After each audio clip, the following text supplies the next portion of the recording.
কারণ এখনকার যুগে টাকা ছাড়া একটা পাও কেউ আগায় না, কিন্তু সেই জায়গায় মানুষগুলোকে বিনামূল্যে নিজের এলাকার মানুষের প্রতি যে ভালোবাসা সৌহার্দ্য। পবিত্র মাহে রমজান উপলক্ষে খাগড়াছড়ির মানিকছড়ি উপজেলার বাটনাতলীতে প্রতিষ্ঠিত সামাজিক, মানবিক ও স্বেচ্ছাসেবী সংগঠন বাটনাতলী যুব কল্যাণ পরিষদের উদ্যোগে অর্ধশতাধিক অসহায় দরিদ্র মানুষের মাঝে ইফতার সামগ্রী বিতরণ করা হয়েছে। শুক্রবার বিকেলে বাটনাতলী বাজারে সংগঠনের সভাপতি ও বিশিষ্ট সমাজ সেবক অ্যাডভোকেট রেজাউল ইসলামের সভাপতিত্বে ও প্রতিষ্ঠাতা সদস্য আব্দুল হামিদের সঞ্চালনায় আয়োজিত এই কার্যক্রমে প্রধান অতিথি হিসেবে উপস্থিত ছিলেন বিশিষ্ট সমাজ সেবক মানবিক শওকত।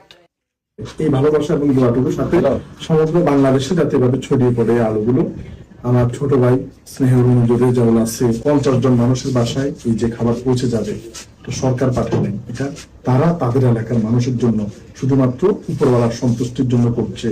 এই করাটা সারা বাংলাদেশে ছড়িয়ে দিতে হবে এই আলো, যে আমরা আমাদের জন্য যথেষ্ট, কারো দিকে তাকায় থাকতে হবে না। ইনশাল্লাহ এরকম যদি মানবিক শক্তিশালী হাতগুলো থাকে, বাংলাদেশ বিশ্বের বুকে মানবিকতায় 1 নম্বর রোল মডেল হবে। আর বেশি দেরি নেই, তাই আমরা এই ভালো কাজগুলো যারা করে তাদেরকে সহযোগিতা করব, তাদের পাশে থাকবো, তাদেরকে ভালোবাসবো এবং তাদেরকে নিয়েই আমরা আগামী কাঙ্ক্ষিত মানবিক বাংলাদেশ গড়ে তুলবো। এখানে 50 জন মানুষের এই এক একজন এক এক বস্তা করে নিয়ে যাবে এখন। এইটা যাতে এই সমগ্র রমজান মাস জুড়ে সমগ্র বাংলাদেশে চলে। বক্তব্য শেষে উপকারভোগীদের হাতে এসব ইফতার সামগ্রী তুলে দেন অতিথিরা।